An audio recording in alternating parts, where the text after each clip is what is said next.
नमस्कार दोस्तों, मैं धर्मेंद्र कुमार और आप देख रहे हैं धर्मा जीएस मास्टर।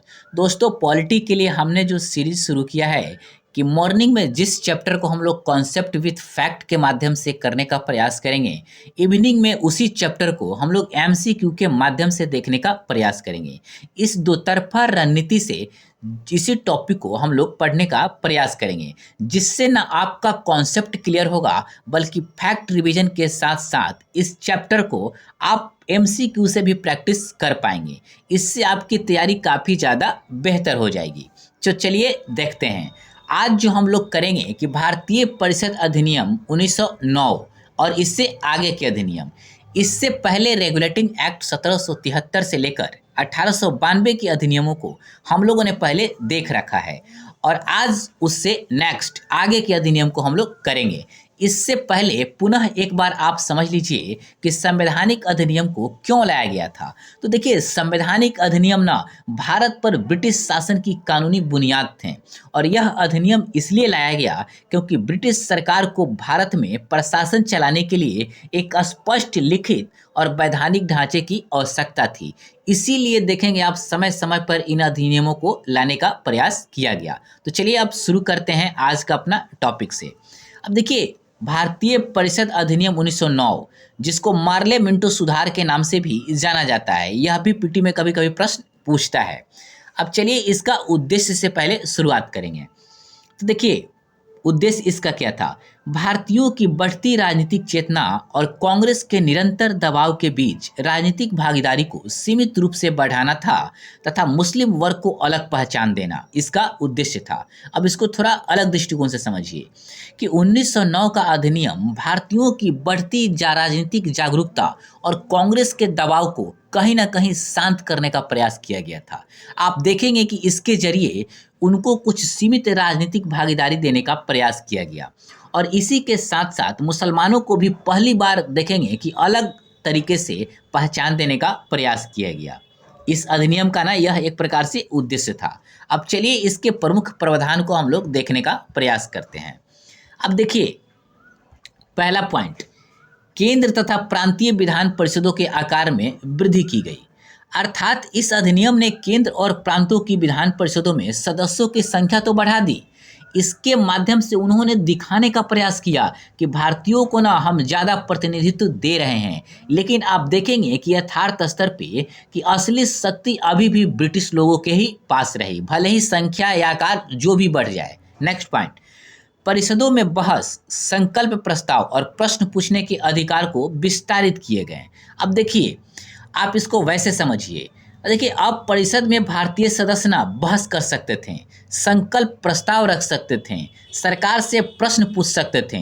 यहाँ ना आप देखेंगे कुछ हद तक उनको बोलने की आज़ादी दी गई, लेकिन निर्णय की शक्ति अभी भी उनको नहीं दिया गया। इसकी ना यह एक सीमा थी, इस बात को ना ध्यान रखिएगा। अब देखिए, इससे रिलेटेड प्रश्न को कैसे पूछ सकता है, तो देखिए समझने का प्रयास करते हैं। आपसे पूछेगा कि किस अधिनियम के माध्यम से परिषदों में बहस करने, संकल्प प्रस्ताव रखने और प्रश्न पूछने के अधिकार को विस्तारित किए गए, तो आपका आंसर होगा 1909 का भारत शासन अधिनियम। इस बात को ध्यान रखिएगा। नेक्स्ट पॉइंट, पहली बार भारतीयों को कार्यकारी परिषदों में स्थान दिया गया। अब देखिए, आप देखेंगे कि पहली बार कार्यकारी परिषद में एक भारतीय को सदस्य बनाया गया और वह भारतीय कौन थे? सैयद हुसैन बिलग्रामी। इस चीज़ को याद रखिएगा। लेकिन आप देखेंगे ना कि इनकी शक्ति ना बहुत ज़्यादा सीमित थी। अब चलिए नेक्स्ट पॉइंट, सैयद हुसैन बिलग्रामी को गवर्नर जनरल की कार्यकारी परिषद में शामिल किया गया। देखिए, इस बात को तो आप समझ गए कि पहली बार एक भारतीय को सदस्य बनाया गया जिनका नाम था सैयद हुसैन बिलग्रामी। लेकिन यदि आपसे कभी आप पूछ देगा कि सैयद हुसैन बिलग्रामी को किसका सदस्य बनाया गया, तो आप इस चीज़ को याद रखिएगा कि इनको ना शिक्षा सदस्य बनाया गया। कभी यदि परीक्षा में पूछ दिया तो आप इस बात को ध्यान रखिएगा कि सैयद हुसैन बिलग्रामी को शिक्षा सदस्य बनाया गया। लेकिन आप देखेंगे ना कि इनकी शक्ति बहुत ही ज़्यादा सीमित थी। इस बात को ध्यान रखिएगा। नेक्स्ट पॉइंट, मुस्लिमों के लिए पृथक निर्वाचन की शुरुआत, सबसे विवादास्पद प्रावधान इस अधिनियम का इसी को माना जाता है। अर्थात आप देखेंगे कि मुस्लिम समुदाय को ना अलग चुनावी प्रतिनिधित्व देने का प्रयास किया गया। अर्थात कहीं ना कहीं इस यह प्रावधान ना देश की बंटवारे में ना एक प्रकार से बहुत ही अहम योगदान देने का काम किया। मतलब ना बंटवारे का बीज ना यहीं पे रोप दिया गया, इस बात को ध्यान रखिएगा। और यह प्रश्न ना बार बार अनेकों एग्जाम में इस तरीके से प्रश्न को ना पूछा गया है कि किस अधिनियम के माध्यम से पृथक निर्वाचन की शुरुआत किया गया, तो आपका आंसर 1909 का अधिनियम होगा। नेक्स्ट पॉइंट, विधायिकाओं में गैर सरकारी सदस्यों को सीमित सीमित बजट बहस का अधिकार प्रदान किया गया। अब देखिए, अब देखेंगे कि गैर सरकारी भारतीय सदस्यों को अब यह अधिकार मिला कि वह कुछ हद तक बजट पर बहस कर सकते हैं। लेकिन आप एक चीज समझिएगा कि अंतिम फैसला सिर्फ सरकार ही करती थी। समझ रहे हैं ना, सिर्फ बहस कर सकते थे बट उनको कोई शक्ति नहीं दिया गया। नेक्स्ट पॉइंट, इसके तहत अब हम लोग महत्वपूर्ण फैक्ट को देखने का प्रयास करेंगे। तो चलिए देखते हैं। अधिनियम का नाम मार्ले जो ब्रिटिश सचिव था और मिंटो जो गवर्नर जनरल था उस समय, इन दोनों के नाम पे पड़ा। देखिए प्रश्न आता है कि अधिनियम का नाम किसके नाम पे पड़ा, तो आपका आंसर होगा मार्ले और मिंटो के नाम पर। चाहे पूछेगा कि 1909 के अधिनियम के समय भारत का ब्रिटिश सचिव कौन था, तो आपका आंसर मार्ले होगा। उस समय गवर्नर कौन था, तो लॉर्ड मिंटो था, इस बात को ध्यान रखिएगा। नेक्स्ट पॉइंट चलिए देखते हैं। अब देखिए, मुस्लिम लीग की 1906 की मांग पर यह अधिनियम लाया गया जिससे सांप्रदायिक आधार को ना कहीं मान्यता मिली, इस बात को ध्यान रखिएगा। अर्थात 1906 में मुस्लिम लीग ने अलग निर्वाचन की मांग रखी। इस फैक्ट को भी आप याद रखिएगा कि 1906 में ही मुस्लिम लीग ने अलग निर्वाचन की मांग रखी थी और 1909 के अधिनियम में ना उसे एक्सेप्ट भी कर लिया, इस बात को ध्यान रखिएगा, जिससे सांप्रदायिक राजनीति को कहीं ना कहीं लीगल रूप से मान्यता मिल गया। और यह एक प्रकार से भारत की मतलब बांटने में एक प्रकार से क्या बोलते हैं, भारत को डिवाइड करने में ना अहम योगदान दिया बाद में चलकर। मतलब कहीं ना कहीं बीज को ना यहीं पे रोप देने का प्रयास किया गया। नेक्स्ट पॉइंट, यह ब्रिटिश नीति डिवाइड एंड रूल की पहली एक प्रकार से औपचारिक विधायी झलक थी, इस बात को ध्यान रखिएगा। अब देखिए, इस पॉइंट को ऐसे ही याद रख लेना है कि किस अधिनियम को ना डिवाइड एंड रूल की पहली औपचारिक मतलब झलक माना जाता है, तो आपका आंसर 1909 का अधिनियम होगा, इस बात को ध्यान रखिएगा। नेक्स्ट पॉइंट, पहली बार संवैधानिक सुधारों में समुदाय आधारित प्रतिनिधित्व की नींव रखी गई। अर्थात आप देखेंगे कि पहली बार 1909 के अधिनियम के माध्यम से कम्युनिटी बेस्ड रिप्रेजेंटेशन अर्थात समुदाय आधारित प्रतिनिधित्व की नींव रखा गया, यानी धर्म के आधार पर राजनीतिक भागीदारी देने का प्रयास किया गया। आपसे पूछेगा कि पहली बार धर्म के आधार पर राजनीतिक भागीदारी देने की मतलब शुरुआत किस अधिनियम के माध्यम से किया गया, तो आपका आंसर होगा 1909 का अधिनियम। अब चलिए हम लोग इसकी सीमाएं देखते हैं। अब देखिए इसका लिमिटेशन क्या था इस अधिनियम का, तो देखिए पहला पॉइंट, शक्तियां प्रतीकात्मक थी, अंतिम निर्णय ना अंग्रेजों के पास ही रहा। अर्थात आप देखेंगे कि कुछ अधिकार परिषदों को तो दिए गए लेकिन असली निर्णय करने का अधिकार ना अंग्रेजों के पास ही था। अर्थात अंग्रेजों के ही मुहर से होता था, इस बात को ध्यान रखिएगा। भारतीय केवल बहस कर सकते थे, निर्णय नहीं ले सकते थे, यह इसकी ना एक सीमा थी, इस बात को ध्यान रखिएगा। नेक्स्ट पॉइंट, पृथक निर्वाचन ने सांप्रदायिक राजनीति को जन्म दिया जो आगे चलकर देश का विभाजन का कारण बना, यह भी इसकी एक सीमा थी। इस पॉइंट को हम लोगों ने पहले भी समझ लिया। अब नेक्स्ट पॉइंट, मुस्लिम समुदाय को विशेष राजनीतिक लाभ मिलने से अन्य समुदायों में भी असंतोष पनपा। आप वैसे इस बात को वैसे भी समझिए कि जब एक समुदाय को आप जब विशेष लाभ देंगे तो अन्य समुदायों में असंतोष पनपना लाजमी है, अर्थात वह भी इसकी ना मांग करना शुरू कर देंगे। और आगे आप देखेंगे कि आगे के अधिनियमों में इसका प्रभाव दिखता भी है। चलिए नेक्स्ट पॉइंट, अब इसका ना हम लोग लिमिटेशन देख लिए कि यह इसकी सीमाएं थी। जब मेंस एग्जाम जब लिखेंगे ना तो इसकी जरूरत पड़ेगी, आप इस बात को ध्यान रखिएगा। अब इसका प्रभाव क्या था, इम्पैक्ट इस अधिनियम का, तो चलिए देखते हैं। भारतीयों को पहली बार कार्यपालिका में स्थान मिला, यद्यपि वह बहुत ही सीमित था।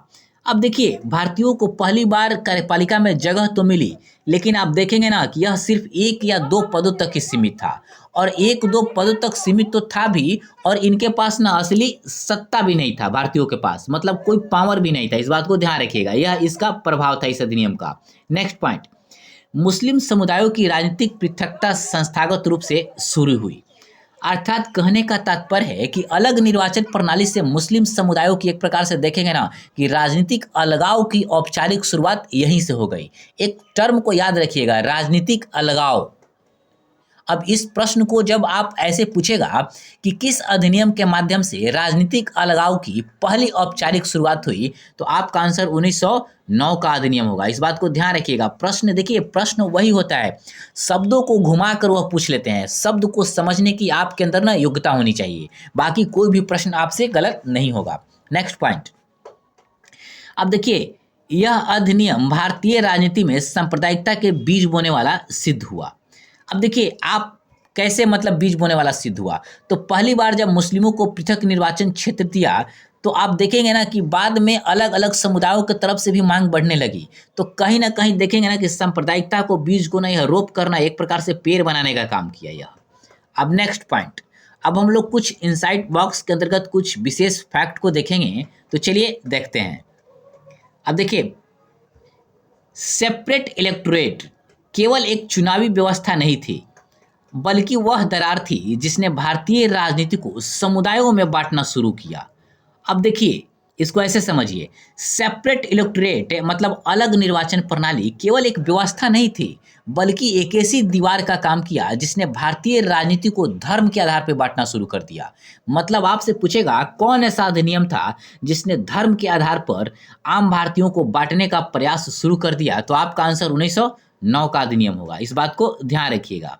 अब देखिए, यही वह बिंदु था जहां से राष्ट्रवाद की एकता टूटकर सांप्रदायिक दिशा में बहने लगी। अर्थात 1909 का यह बीज 1947 में विभाजन का वृक्ष बन गया। अर्थात 1909 में जिस बीज को अंग्रेजों ने बोया, वह 1947 में एक प्रकार से पेड़ बन गया। इस बात को ध्यान रखिएगा। और कहीं ना कहीं भारत और पाकिस्तान को बांटने में अपना अहम योगदान देने का काम किया। अब हम लोगों ने इसको देख लिया। अब इससे रिलेटेड कुछ एमसीक्यू को देखने का मतलब ऑब्जेक्टिव तरीके का कुछ प्रश्न को देखने का प्रयास करेंगे, बट इस टॉपिक से हम लोग शाम में विस्तार से एमसीक्यू करेंगे। बट यहाँ कुछ 2-3 को हम लोग देख लेते हैं। पहला पॉइंट, भारतीय कार्यपालिका में भारतीयों को पहली बार स्थान किस अधिनियम से मिला, तो आपका आंसर होगा 1909 का अधिनियम। पृथक निर्वाचन शुरुआत किस अधिनियम से हुई, तो आप कहेंगे 1909 का अधिनियम। ब्रिटिश डिवाइड एंड रूल नीति का पहला विधायी आधार कौन सा अधिनियम बना, तो आप कहेंगे मार्लो मिंटो सुधार। अब हम लोग देखेंगे नेक्स्ट अधिनियम, भारत सरकार अधिनियम 1919। अर्थात इसे ना मॉन्टेग्यू चेम्सफोर्ड सुधार के नाम से भी जाना जाता है। कभी कभी पूछता है यह कि किस अधिनियम को मॉन्टेग्यू चेम्सफोर्ड सुधार के नाम से जाना जाता है, तो आपका आंसर होगा भारत सरकार अधिनियम 1909। इस बात को ध्यान रखिएगा। अब देखिए, इस अधिनियम का ना उद्देश्य क्या था, क्योंकि सबसे पहले ना कोई भी अधिनियम पढ़िए, पहले उसका उद्देश्य समझने का प्रयास करिए, फिर उसके बाद नेक्स्ट अलग डायमेंशन उसे देखिए। तो चलिए देखते हैं। देखिए, प्रथम विश्व युद्ध में भारतीय के योगदान के प्रत्युत्तर में उन्हें शासन में भागीदारी देकर स्वतंत्रता की मांगों को शांत करना था। यह इसका ना उद्देश्य था। इसको थोड़ा अलग से समझिए। भारत ने विश्व युद्ध में आप देखेंगे धन से, सैनिक से, संसाधन देकर ब्रिटेन को ना बहुत मदद की। अब इसके बदले में ना यह अधिनियम लाया गया। क्यों? ताकि भारतीयों को लगे कि उन्हें शासन में ना भागीदारी दी जा रही है और उनकी आज़ादी की मांग जो थी ना वह शांत हो जाए। अर्थात आज़ादी की मांग को ना कहीं शांत करने का प्रयास था। यह इसका उद्देश्य था। अब आप इसको उद्देश्य को समझ गए होंगे। अब हम लोग इसके प्रमुख प्रावधान को देखने का प्रयास करेंगे। चलिए देखते हैं। पहला पॉइंट, प्रांतों में द्वैध शासन प्रणाली की शुरुआत। अब देखिए, द्वैध शासन प्रणाली क्या था। देखिए, इस अधिनियम ने प्रांतों में द्वैध शासन लागू किया, यानी कुछ विषय गवर्नर के पास और कुछ विषय भारतीय मंत्रियों को सौंपे गए। अर्थात दोहरी सत्ता का ढांचा मतलब शुरू हुआ। अर्थात द्वैध शासन प्रणाली इसी को कहते हैं। मतलब कुछ चीज़ें गवर्नर के पास और कुछ चीज़ें भारतीय मंत्रियों के पास। चलिए नेक्स्ट नीचे हम लोग देख लेते हैं कि कैसे बांटा गया। देखिए, सुरक्षित विषय में जैसे कौन सा आता था, पुलिस, जेल, राजस्व गवर्नर के अधीन। अर्थात आप देखेंगे कि पुलिस, कानून व्यवस्था, राजस्व, इस तरीके के विषय ना सुरक्षित विषय कहलाएं। अर्थात इस पर देखेंगे पूरा नियंत्रण ना गवर्नर का ही रहा। इस बात को ध्यान रखिएगा। और देखेंगे कि इसमें भारतीय मंत्री ना कोई भी हस्तक्षेप नहीं कर सकते थे। मतलब इस विषय पे कानून बनाने का अधिकार सिर्फ गवर्नर जनरल के पास था। अब नेक्स्ट पॉइंट, जो हस्तांतरित विषय था उसको देखते हैं। अब देखिए हस्तांतरित विषय, अब हस्तांतरित विषय क्या था? अब देखेंगे ना कि जैसे शिक्षा हो गया, स्वास्थ्य हो गया, कृषि हो गया, चाहे स्थानीय विषय हो गया, इस तरीके के विषय को ना अब देखेंगे ना कहीं ना भारतीय मंत्रियों को संचालन करने की जिम्मेदारी दी गई। मतलब इसको ना भारतीय मंत्री देख सकते हैं, लेकिन यहाँ भी देखेंगे ना कि यह भी एक प्रकार से ना सीमित भागीदारी था। मतलब यहाँ भी गवर्नर ना विटो कर सकता था, इस बात को ध्यान रखिएगा। मतलब यहाँ भी एक प्रकार से आप देखिएगा ना तो दिखावा का ही ज़्यादा प्रयास किया गया। नेक्स्ट पॉइंट, हाँ एक क्वेश्चंस को आप यहाँ पे समझ लीजिए थोड़ा सा। आपसे पूछेगा कि किस अधिनियम के माध्यम से ना मतलब विषय को एक प्रकार से हस्तांतरित और सुरक्षित विषय के रूप में घोषित किया गया, तो आपका आंसर होगा 1919 का अधिनियम। इस चीज को ध्यान रखिएगा, कभी इस तरीके से पूछेगा तो। चलिए नेक्स्ट पॉइंट को हम लोग देखने का प्रयास करते हैं। केंद्र की विधायी परिषद का विस्तार, सदस्यों की संख्या में वृद्धि। अब देखिए केंद्र की विधान परिषद में सदस्यों की संख्या बढ़ा दी गई। अब इसका उद्देश्य क्या था? इसका उद्देश्य भी वही था कि भारतीयों को शामिल किया जा रहा है, लेकिन निर्णय लेने की शक्ति उनको नहीं दिया जा रहा है। निर्णय लेने की शक्ति अभी भी अंग्रेजों के पास ही रही, सिर्फ दिखाने का प्रयास किया गया। मतलब एक प्रकार से ना आभासी भ्रम इसको आप कह सकते हैं। नेक्स्ट पॉइंट, परिषदों में बजट पर चर्चा, प्रश्न पूछने के अधिकार को ना बढ़ाए गए। अर्थात आप देखेंगे कि अब भारतीय सदस्य परिषद पर बजट पे चर्चा कर सकते थे, सरकारी कामकाज पर सवाल पूछ सकते थे। आप देखेंगे ना कि यहाँ पर ना कहीं कुछ हद तक ना खुलापन आया। अर्थात खुलापन तो आया, लेकिन अधिकार अभी भी ना सीमित रहा। अब चलिए नेक्स्ट पॉइंट, हर 10 वर्षों में सुधारों की समीक्षा हेतु आयोग गठित करने का प्रावधान। इसी का परिणति था बाद में साइमन आयोग का मतलब गठन। आप देखेंगे ना कि इस अधिनियम में कहा गया कि हर 10 सालों में सुधारों की समीक्षा के लिए एक आयोग बनेगा, और इसी के तहत आप देखेंगे साइमन आयोग का गठन 1927 में किया गया। देखिए यहाँ प्रश्न कैसे बनेगा कि किस अधिनियम में यह कहा गया कि हर 10 वर्षों में समीक्षा करने के लिए मतलब एक आयोग बनेगा, या कहने का मतलब है कि समीक्षा करने के लिए किसी भी विशेष प्रकार के अधिनियम को बनाया जाएगा, तो आप कहेंगे 1919 के अधिनियम के माध्यम से। अब देखिए, अब इसको हम लोगों ने प्रमुख प्रावधान को हम लोगों ने कर लिया। अब इसके अंतर्गत हम लोग महत्वपूर्ण फैक्ट को देखने का प्रयास करेंगे। तो चलिए देखते हैं पहला पॉइंट। अब देखिए पहला पॉइंट, यह अधिनियम मॉन्टेग्यू और चेम्सफोर्ड की सिफारिशों पर आधारित था। अब देखिए क्या पूछेगा कि यह अधिनियम जब आया उस समय ब्रिटिश सचिव कौन था? तो मॉन्टेग्यू था। अब उस समय गवर्नर जनरल कौन था? तो आप कहेंगे चेम्सफोर्ड था। इस चीज को ध्यान रखिएगा। आप इस चीज को ध्यान रखिए कि मॉन्टेग्यू और चेम्सफोर्ड के सिफारिशों के आधार पर इस अधिनियम को लाया गया था। इस बात को आप ध्यान रखिएगा। नेक्स्ट पॉइंट, 1918 की मॉन्टेग्यू घोषणा इसकी भूमिका थी। अब देखिए इसको ऐसे समझिए, ब्रिटिश सरकार ने 1918 में घोषणा की थी कि भारत में धीरे धीरे ना स्वशासन मतलब सेल्फ गवर्नमेंट की ओर बढ़ा जाएगा। मतलब धीरे धीरे इसी घोषणा के आधार पे आप देखेंगे ना कि 1919 के अधिनियम को बनाने का चाहे लाने का प्रयास किया गया। इस बात को वैसे ध्यान रखिएगा। कभी कभी यह भी पूछता है कि मॉन्टेग्यू घोषणा कब की गई थी, तो आप डेट याद रखिएगा 1918 में। अब नेक्स्ट पॉइंट, प्रशासन में पहली बार द्वैध शक्ति बंटवारे की अवधारणा लागू हुई। अब देखिए यह पहली बार था जब शासन में भारतीय और अंग्रेज दोनों की साझेदारी की व्यवस्था करने का प्रयास किया गया। हालांकि आप देखेंगे ना कि यह विभाजन समान नहीं था, बराबर का नहीं था, फिर भी आप देखेंगे ना कि यह प्रशासनिक ढांचे में ना एक प्रकार से नया प्रयोग करने का प्रयास किया गया। मतलब नया प्रयोग था कहीं ना कहीं, इस बात को ध्यान रखिएगा। नेक्स्ट पॉइंट, इसने नीति निर्माण में भारतीयों की आंशिक भागीदारी की शुरुआत की। अब इसको ऐसे समझिए, भारतीय मंत्रियों को ना कुछ विषय पर काम करने का आप मौका मिला। हम लोग देखें ना कि हस्तांतरित विषय पर, अर्थात इससे वे पहली बार नीतियां बनाने और प्रशासन चलाने की प्रक्रिया में ना जुड़े। अर्थात देखेंगे ना कि भले ही सीमित रूप से हुआ, लेकिन कहीं ना कहीं आप देखेंगे ना कि नीतियों को बनाने में चाहे प्रशासन चलाने में उनकी भूमिका बढ़ी। इस बात को ध्यान रखिएगा। इस प्रश्न पूछ सकता है कि किस अधिनियम के माध्यम से कि नीति निर्माण में भारतीयों की आंशिक भागीदारी की शुरुआत की गई, तो आपका आंसर होगा 1919 का अधिनियम। इस बात को ध्यान रखिएगा। हम लोगों ने इस अधिनियम की महत्वपूर्ण फैक्ट को भी देख लिया। अब हम लोग इसके लिमिटेशन को देखेंगे कि इस अधिनियम की सीमाएं क्या थी। तो चलिए समझते हैं। देखिए पहला पॉइंट हम लोग देखते हैं कि द्वैध शासन व्यवहारिक रूप से विफल रहा। अब देखेंगे गवर्नर को हस्तांतरित विषयों पर भी विटो का अधिकार था। अब देखिए भले ही विषय को ना आप देखेंगे कि सुरक्षित और हस्तांतरित विषय में बांटा गया। सुरक्षित पे तो आपको पता ही है कि गवर्नर जनरल को कानून बनाने का अधिकार था और हस्तांतरित विषय को भारतीयों के जिम्मेदारी में सौंपा गया था। लेकिन यहाँ भी गवर्नर जनरल ना बिट्टो कर सकता था, मतलब यहाँ भी गवर्नर जनरल ना एक प्रकार से सर्वे सर्वा का ही काम करता था। इस बात को ध्यान रखिएगा। मतलब यहाँ भी भारतीयों को एक प्रकार से ना उस तरीके का अधिकार नहीं था कि वो कुछ भी कर सकता है। नेक्स्ट पॉइंट, केंद्र में शक्तियों का अत्यधिक केंद्रीकरण बना रहा। अब देखिए, हालांकि प्रांतों में कुछ अधिकार दिए गए, लेकिन केंद्र सरकार जो ब्रिटिश हुकूमत के नाम से जानी जाती थी, आप देखेंगे ना सारा असली शक्ति ना उसी के पास था। और यही इस अधिनियम का ना एक प्रकार से सबसे बड़ी कमजोरी थी कि केंद्रीयकरण का पावर ना सारा मतलब केंद्र के पास ही रहा।